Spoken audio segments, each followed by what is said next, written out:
Добрый вечер. На ТНВ новости. В студии Альбина Слугараева. И сегодня в выпуске. Высокие гости и большие задачи. Данных о том, что вирусная атака совершена специальными службами каких-либо стран, у нас в настоящее время нет. Какие поручения в Казани дал секретарь Совбеза страны, узнал Дмитрий Аринин. Фантомный дом. Со грохотом вот эта дверь вылетает, доски, камни. Как дом оказался никому не нужен и доведен до обрушения. С репортажем из Чистополя Альбина Минибаева. Пока одни дома строят, другие рушатся. Не может трещина, видите. Почему жители Казани были вынуждены дойти до суда? В нашем репортаже. В преддверии Кубка Конфедерации надзорные органы ставят палки в колеса бизнеса. Поднимали всех гостей, брали списки проживающих. Насколько обоснованы проверки, поясняла Лейсан Сабирова.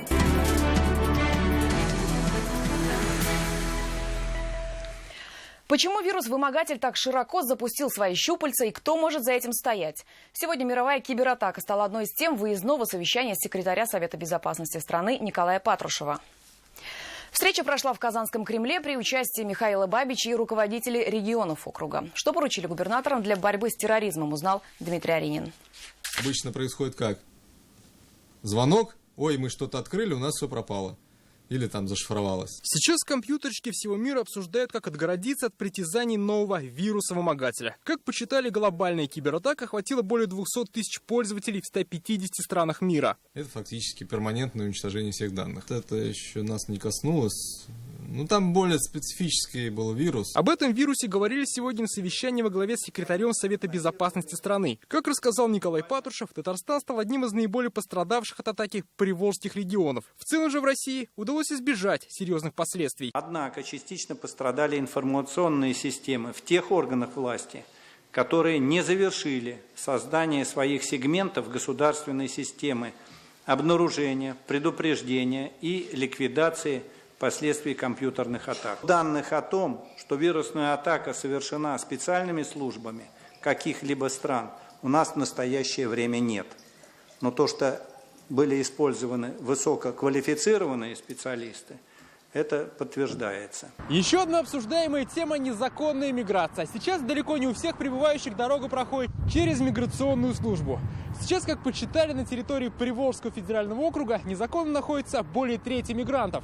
И такое незаконное пребывание, как правило, порождает криминал, теневую экономику, наркоманию и экстремизм. Как доложил Михаил Бабич, в минувшем году в нескольких регионах Поволжья, в том числе и в Татарстане, были нейтрализованы угрозы терактов. Правоохранители раскрыли более 300 членов банд подполья и свыше 400 пособников и участников международных террористических организаций. А на территории округа, обращаю внимание, в 2014-2017 годах, хочется постучать и по дереву, не допущено совершение террористических актов с использованием взрывных устройств и повлекших человеческие жертвы. Обеспечено сохранение стабильной и контролируемой ситуации в межконфессиональной и межнациональной сферах. Как сохраняется такой мир в Татарстане, рассказал Рустам Миниханов. Президент подчеркнул, дружба народов – один из приоритетов развития республики. В Республике Татарстан ведется системная работа по противодействию идеологии терроризма, реализации национальной политики. Мы выделили ряд основных направлений работы. Это подготовка специалистов в сфере противодействия экстремизму и терроризму и исламских священнослужителей, активная пропагандистская работа с различными группами населения при участии структур гражданского сообщества. Сегодня руководителям регионов поручили усилить безопасность, что называется, по всем фронтам. Это и лучший контроль миграции, и более тщательный мониторинг интернет-пространства. Главное, как говорят, в преддверии Кубка Конфедерации обезопасить участников массовых мероприятий. Дмитрий Аринин, Александр Лобанов, Константин Бушуев, ТНВ, Казань. И сегодня же Николай Патрушев и Михаил Бабич посетили Казанский авиационный завод. Вместе они оценили ход модернизации. Гостям показали уникальные установки и самолеты. Аделя Коломеец с подробностями. Прибыли прямиком на аэродромную базу Казанского авиационного завода. Здесь Николаю Патрушеву и Михаилу Бабичу продемонстрировали оборонный комплекс Республики Татарстан. Все судна производятся в Казани. Это Ми-8, Ансат, в данном случае полицейские. Чем дальше, тем интереснее беспилотные летательные аппараты. Побывали гости и в 45-м цехе, в котором недавно завершилась модернизация. Около года ушло на ремонт. Здесь Николай Патрушев и Михаил Бабич осмотрели установку электронно-лучевой сварки. Здесь будут варить балки центроплана бомбардировщика Ту-160, производство которого, я напомню, возродили. И первый полет намечен на первый квартал 2018 года. Третьей точкой стал цех окончательной сборки. Здесь делегаты осмотрели гражданский Ту-214 и дальний ракетоносец Ту-22М3. Он находится за моей спиной. Модернизация Казанского авиационного завода продолжается. Она продлится до 2020 года. Здесь устанавливают современное технологическое оборудование и реконструируют инженерные сети.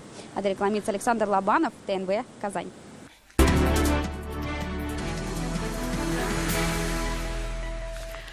Птичий грипп добрался до Казани. Сегодня президент республики подписал указ о введении карантина в 4 районах. Это Нурлатский, Ютазинский и Рыбнослободский. Особое внимание казанскому поселку Дербышки. Ряд важных решений по Татфундбанку и Интехбанку сегодня приняли Рустам Миниханов и генеральный директор агентства по страхованию вкладов Юрий Исаев. Во-первых, создается совместная рабочая группа из представителей органов исполнительной власти республики и представителей АСВ. Во-вторых, комитеты кредиторов будут сформированы преимущественно из числа пострадавших клиентов. Напомним, в Татарстане работает правительственная комиссия, созданная по поручению президента республики. И сотрудники АСВ примут участие в одном из заседаний и ответят на вопросы предпринимателей. Настоящий дом-фантома обнаружили в Чистополе. На деле он есть, а по документам его нет. И если бы не обвалился потолок, возможно, о нем бы так и не вспомнили. Как такая ситуация могла произойти? Альбина Минибаева. Очень напугалась, сразу закричала: «Саша, внука, ты жив?» Он говорит: «Жив». Это было похоже на взрыв. Комната без потолка, сломанная мебель. Квартира семьи Колчиных так и не выдержала отсутствия капремонта. Пожар в 2003-м уже подкосил их крышу и потолок. Последние 10 лет он держался на самодельных подпорках. Вот она сгнила. Один конец, а вон там другой конец. В копоте и пыли именно так сейчас выглядит комната без потолка. Очень сложно здесь дышать. До сих пор вот есть балки, которые не успели, слава богу, упасть. Щепки, которые висят, вываливаются. И главное, что хозяева до сих пор не закрыли форточку, потому что выкидывают через нее мусор. Дом-то между небом и землей. Дом не принимает на баланс ни администрация города, ни управляющие компании. Такой дом-фантом с реальными жителями и нереальными проблемами. Жилой объект принадлежал торговому единству. Предприятие ликвидировалось, дом остался бесхозным. На все просьбы жильцов заняться ремонтом классические ответы чиновников. Управляющая компания сказала то, что у нас таких гнилушек полный Чистополь. Нигде не зарегистрировано, никому не принадлежит. То, что он как бы есть, а на бумагах его нет. 90% квартир являются собственностью. Единственная квартира муниципальная, это где проживают они. То, что дом будто фантомный, исполком не удивило. И по мнению руководства, обращения улучшить жилищные условия тоже не поступали. Но есть бумаги, где написано обратное. Взамен этого жилья дать другое. Но нам опять только отписки дали. Согласно закону, все они будут поставлены на учет, как проживающие в аварийном жилье, и получат жилье. Но в этом доме проживает не одна семья. У одних в квартирах потолки в трещинах, в других квартирах живут многодетные семьи. Дети родились, написал в администрацию на улучшение жилья, и до сих пор ничего нет. После нашего визита исполком наконец-то решил направить экспертов, чтобы оценить состояние дома. Колчинам же обещают ремонт квартиры и временное жилье. Альбина Минибаева, Данил Филатов, ТНВ, Чистополь. В Лениногорском районе стадо коров вывалили из КАМАЗа. Сегодня в сети появилось видео. На ролике видно, как животных буквально выкидывают на землю. При этом падают они друг на друга и головой вниз. Ильдус Нафиков поручил провести прокурорскую проверку. Мы выяснили, инцидент произошел в агрофирме Лениногорского района. И вот что говорит руководитель хозяйства. Сейчас ведет служебное расследование за фермой, который руководил приемкой скота. И вот этот КАМАЗец, они уволены. Обследование животных провели, клинический осмотр, переломов, травм не выявлено. Это единичные случаи, насколько смогли мне объяснить, то, что они торопились в последний рейс и посчитали, что якобы выгружают на мягкий навоз. Строители забивают сваи, а жители бьют тревогу. Сегодня Верховный суд республики рассмотрел апелляцию прокуратуры города к исполкому. Надзорное ведомство поддерживает казанцев, которые против строительства по соседству новых домов. Как жителей разных берегов забросило на одну сторону. Об этом далее. Вот смотрите, вот на наших домах сейчас образуются такие трещины. Старые дома трещат по швам, пока по соседству строят новые, уверены жители. Между улицами Галеева и Новаторов в Большом овраге возводят 4 многоэтажки и подземную парковку на 800 мест. Непосредственно у меня в квартире падала посуда с полок, была очень сильная вибрация. Пробка будет однозначная, то есть нагрузка экологическая колоссальная на весь этот наш район, и мы думаем, куда же нам съехать. Баталии между жителями и застройщиком продолжаются больше года. На строительную площадку их не впускают, в том числе и журналистов. Можно зайти посмотреть? Я не могу вас через Почему? территорию пропустить. Почему? Без комментариев. Почему? А вот в зал суда двери открыты. Сегодня уже апелляция. Жителей поддерживает прокуратура города. Надзорный орган подал иск против исполкома. Уверены, есть нарушение. По генеральному плану овраг, в котором сейчас идут работы, рекреационная зона, а значит, строить здесь нельзя. Вахитовский суд не поддержал иск. Сегодня и Верховный не встал на сторону жителей. По данному делу оставить без изменения, апелляционного представления прокурора города Казани без удовлетворения. Но жители сдаваться не собираются, будут обжаловать решение в Верховном суде России. А тем временем строительство домов продолжается, и в них начали продавать несуществующие пока квартиры. Альбина Слугараева, Марат Зайдуллин, ТНВ, Казань. На казанские отели начали охоту. Псевдонадзорные органы готовы закрыть глаза на нарушения в случае приобретения уголка покупателя. В преддверии Кубка Конфедерации объекты гостеприимства, как говорят сами бизнесмены, страдают от постоянных проверок. Сегодня в Совете по предпринимательству каждый случай разобрали отдельно. Куда прокуратура или Роспотребнадзор все-таки придет? Ляйсан Сабирова. Буквально месяц до начала в Казани Кубка Конфедерации на низком старте отели и рестораны. Но свободно работать не дают надзорные органы, сетуют они. Пришло время убрать стены. 6-6:30 утра группа сотрудников МВД и УФМС поднимали всех гостей. Таких ранних гостей в хостеле явно не ждали. Растерялись, поэтому потребовать удостоверения сотрудникам в голову не пришло. Правоохранители свой визит обосновали высокой загруженностью объектов. Мудро ли поступили те, кто пришли рано утром, проверит прокуратура. Это весьма неприятно, откладывает отпечаток, соответственно, на репутации не столько хостела, но и города в целом. За имидж города отвечают 5 гостиниц. Они будут принимать команды, однако, как говорят владельцы, их в прямом смысле замучили проверками. Хотелось бы, чтобы, может быть, вот эти проверки не проводились вот так, чтобы наступило там какое-то мероприятие, и вот, значит, начинают. Обучайте нас, да, то есть мы готовы. Пусть сидят напротив, но не по разные стороны. Провести успешный Кубок Конфедерации – задача одна на всех. В преддверии Кубка Конфедерации новые проверки на данный момент не планируются. Все. Исключением еще могут стать поручения Генпрокуратуры, президента страны, правительства. С 1 июня по 12 июля в Казани на основе указа главы государства вводится особый режим безопасности. Задачи распространяются на все надзорные органы. График проверок Роспотребнадзора прописан на сайте. Внеплановые на основе жалоб. МЧС планово приходит раз в 3 года. Спецоперации или там ужас нагонять на предпринимателей никто не собирается. Однако внешний облик, освещение, благоустройство должны соответствовать статусу третьей столицы. Это проверит административно-техническая инспекция. Встреча с глазу на глаз – необходимость, которая назрела давно. Договорились, решение в долгий ящик откладывать не будут. Ляйсан Сабирова, Марат Саидгараев, ТНВ, Казань. Это новости на ТНВ и далее в программе. В преддверии Кубка Конфедерации надзорные органы ставят палки в колеса бизнеса. Поднимали всех гостей, брали списки проживающих. Насколько обоснованы проверки, поясняла Ляйсан Сабирова. Рука помощи. Реальную руку трудно заменить. Что татарстанки заменят руку, недавно потерянную на производстве, узнал Рамиль Шайдуллин.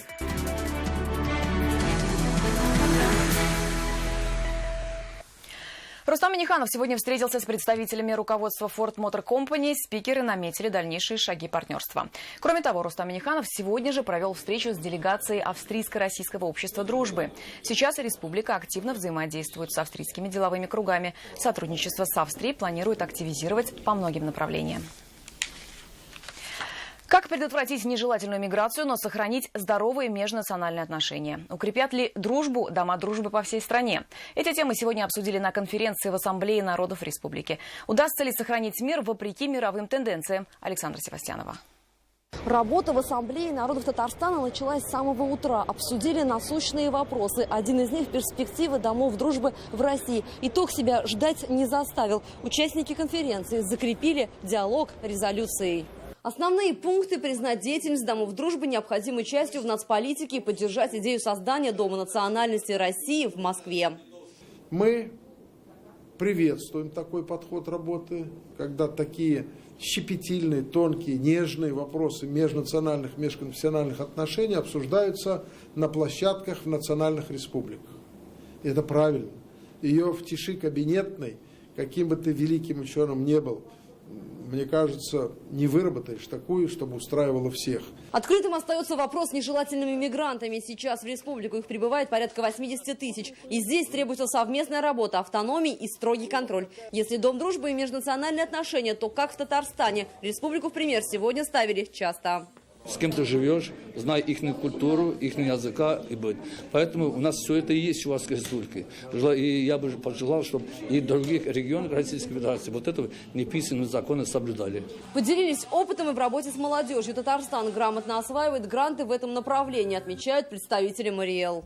Здесь очень активно работает молодежный центр «Идель». Вот насколько они активны, насколько какие они мероприятия проводят, и они не для галочки. У нас бывает так, что мы собираем молодежь, иногда проводим его для галочки, для тусовки. В планах участников обратиться к местным властям с просьбой оказать содействие в открытии домов дружбы народов в регионах России. Татарстан здесь послужит примером. Александр Севастьянов, Марат Сидгараев, ТНВ, Казань. От школьной скамьи до кресла главного инженера конференция «Приемная кампания. Кадры для промышленности и экономики будущего» сегодня прошла в Казани. Студенты и представители заводов обсудили будущее рабочих профессий. Я учусь на промышленной теплоэнергетике и системы теплоснабжения. Я буду работать специалистом службы релейной защиты. Я буду работать в области теплоэнергетики. Все они будущие инженеры. Из почти 15 тысяч вакансий в Казани 60% в области инженерии. Почему выпускников с каждым годом все больше, а на рынке труда востребованность в них не меньше? Разобраться в этом сегодня пытались студенты, представители предприятий и центры занятости. Молодежь у нас сейчас такая, которые хотят не наработав и не поработав, а зарплату, но это естественно, это жизнь диктует на такие условия. Приемная кампания 2017 «Кадры для промышленности и экономики будущего» – это устранение барьеров между выпускниками университета и работодателями. Они тоже для себя в дальнейшем смогут формировать, куда идти в дальнейшем, и, может быть, какие-то дополнительные специальности, дополнительные профессии освоить. По итогам конференции все ее участники договорились более плотно взаимодействовать друг с другом. Путь от школьной скамьи до кресла главного инженера должен стать менее тернистым. Салават Махмадуллин, Рамзиль Гарипов, ТНВ, Казань. Счастье в ее руках. Уникальный протез сегодня получила Гульназ Насибуллина. Год назад девушка из Азнакаева потеряла половину кисти руки. И только через год она нашла тех, кто ей помог. Как девушку вернули к нормальной жизни? Рамиль Шайдуллин.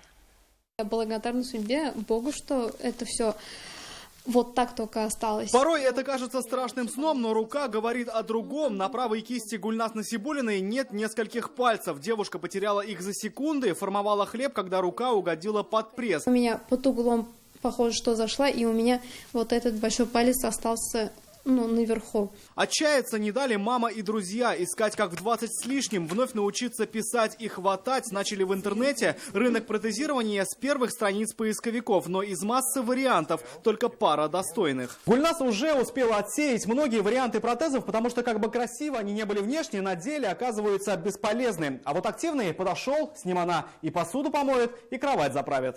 Активный протез прямиком из Сколково. Помочь девушке взялись специалисты протезирования и 3D-моделирования. Новая рука напечатана на 3D-принтере, она двигает пальцами и не натирает. Свободно она может, во-первых, схватательные движения, то есть держать в руке какие-либо предметы, удерживать, то есть брать, класть и так далее. Привыкла, классно все. Гульназ живет у родителей, на ее плечах и домашние заботы. Мыть посуду и стирать хочет начать как можно скорее. Специалисты уверяют, новой руке нипочем ни вода, ни агрессивная среда. Он даже выдерживает удары 7-го этажа, то есть мы его скидывали и поджег.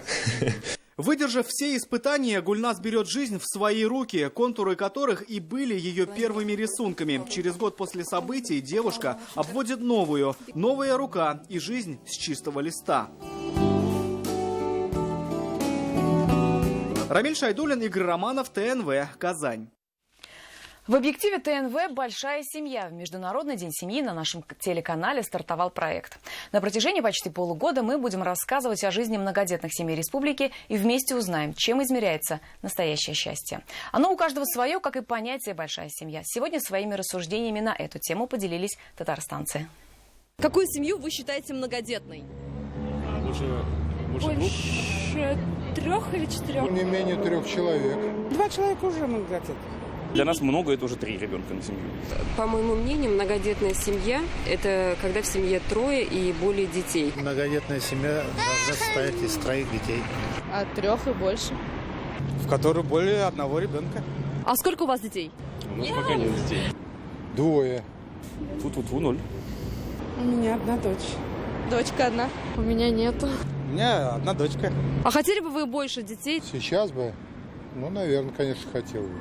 Дети, во-первых, будут, когда вырастать, они друг другу будут помогать, и не будут меньше вероятность, что они будут эгоистами. Конечно бы хотелось, если позволят финансы. 2 достаточно, я думаю. Больше тяжело растить здесь детей. Сколько смогу содержать, столько и будет. Нет возможности растить много детей пока. Максимум 2, наверное. И минимум тоже 2. И минимум 2, да. Наверное, ввиду материальных причин. Чем больше детей, тем лучше. А вот что думают о большой семье герои нашего проекта «Семья Газизовых». Они поделятся с вами своим рецептом счастья.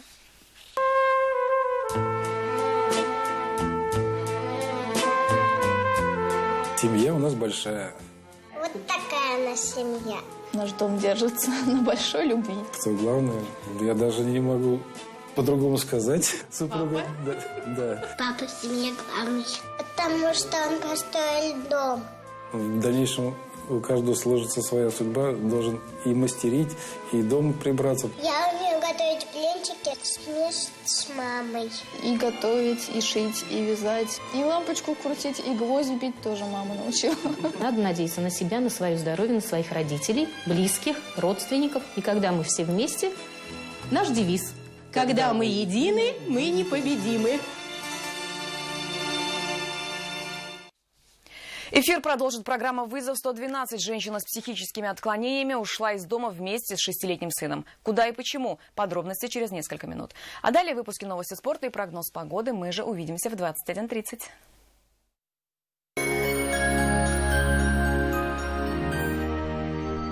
Уверенность в своем здоровье – ключ к долгой и счастливой жизни. Компьютерная томография от 1650 рублей. 590-03-03. Внимание! Срочная ликвидация склада новых Nissan. Скидка 180 тысяч не предел. Подробности в автоцентре «Марка». Звони 4 пятерки 3 единицы. Всей семьей на бранче в Корстон. Развлечения, аттракционы, мастер-классы, шведский стол. Любимые напитки приносите с собой. Каждую субботу и воскресенье встречаемся в Корстон. Подробности 279 30 79. Бранч, поздний завтрак, 0+. Прочность и долговечность. Коронка из металлокерамики в городской стоматологии весь май 4500 рублей. 555 44 44. Мобильная связь «Летай» для атлетов, для автолюбителей, для экстремалов, для меломанов. Это большая сеть 4G. 50 гигабайт 4G за 180 рублей в месяц. В клинике Медел уникальное лечение варикоза ног на любой стадии. В клинике Медел уникальное лечение варикоза ног на любой стадии. 21 мая вся Россия приезжает. Юбилейный караван. В Татарстане будет он. Будут песни и обряды. Всех в Никольском видеть рады. Дети, что между вторником и четвергом? Скидки в пятерочке. Каждую среду приходите с детьми в «Пятерочку» и получайте скидку 10%. Пятерочка выручает. Весь май в Мебельграде распродажа. Скидки на 100% мебели. Данила Мастер. Скидка пенсионерам 30%. 202 38 32. Только до конца мая. «Лада Веста» с выгодой до 30 тысяч. «Лада Гранта» до 60 тысяч. И X-Ray до 80 тысяч. Подробности на сайте parus.lada.ru. Автоцентр «Парус». Корстон и Припати Холл представляют 20 мая. Артик и Асти. В эту ночь тебе все можно. Подробности 279 30 79. Запрещено для детей. 20 мая. Город Болгар. Приглашаем татарстанцев и гостей республики на торжественное мероприятие в честь годовщины официального принятия ислама Волжской Булгарией. Татарстан Республикасы һәм татарлар турында тулы мәгълүмат.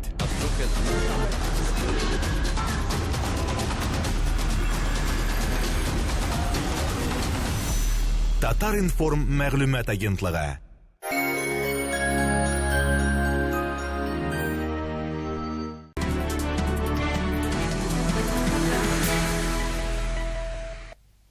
Добрый вечер. Время новостей «Спорт» на ТНВ. В студии Алмаз Гафиятов. Уже завтра на поле стадиона «Казань-Арена» выйдут футболисты «Рубина» и ЦСКА. Игра станет последней домашней встречей казанцев в этом сезоне Премьер-лиги. Напомню, продолжаем тему с пеленок на футбольном поле. В казанском манеже готовят юных чемпионов для большого спорта. О том, кто является кумиром у современных детей и в каком возрасте отдавать ребенка в спорт, в нашей рубрике «Жизнь в футболе».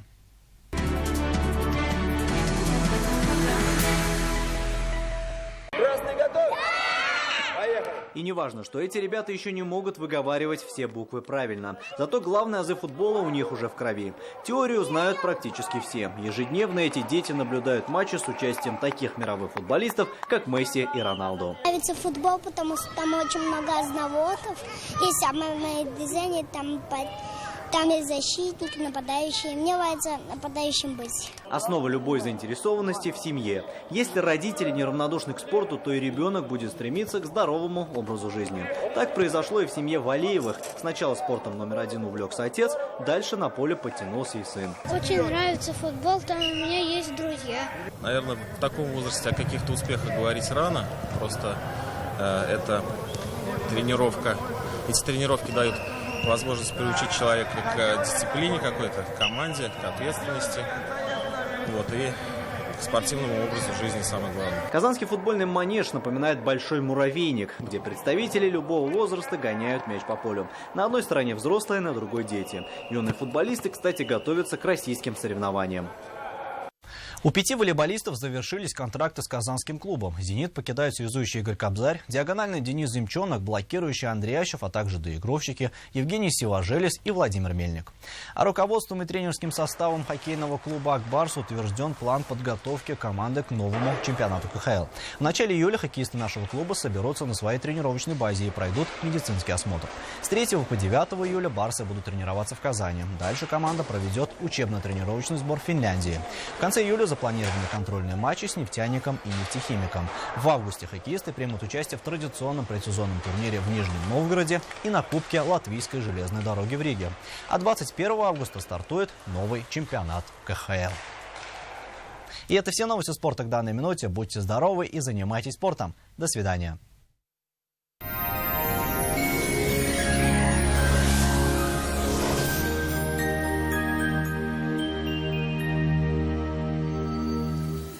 Здравствуйте! В эфире прогноз погоды. В начале выпуска полезная информация. Кухни, шкафы-купе, спальни и гардеробные. Любая корпусная мебель по вашим размерам.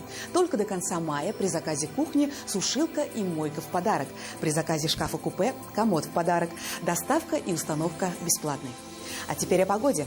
По данным сервиса Яндекс.Погода, завтра на юго-востоке в Бугульме, Бавлы, Азнакаево переменная облачность и без осадков. Ночные температуры +2, днем около 19 градусов выше нуля. На северо-востоке в Нижнекамске, Набережных Челнах, Елабуге облачно с прояснениями. Ночью до 6 градусов выше нуля, днем +19. На севере Татарстана осадки не ожидаются. Ночью всего 2 градуса тепла, а вот днем до 19 градусов со знаком плюс. На северо-западе, в Арске, в Кукмаре, Балтасе переменная облачность. Ночью +6, днем +19. На юго-западе Татарстана облачная погода с прояснениями. Местами возможен небольшой дождь. Ночью +6, днем около 19 градусов выше нуля. В центральных районах Татарстана, в Чистополе, Альметьевске, Мамадыше ночью около 4 градусов тепла. Днем воздух прогреется до +19. В последующие дни теплая погода сохранится, осадки не ожидаются. Завтра в Казани переменная облачность, будет сухо и тепло. Ночные температуры плюс 8-10, днем воздух прогреется до плюс 19. Ветер южный умеренный до 5 метров в секунду. Атмосферное давление 761 миллиметр ртутного столба, влажность воздуха 48%. Ожидается магнитная буря. Берегите свое здоровье. Это вся информация к данной минуте. В студии была Лейла Латыпова. Всего доброго и до свидания.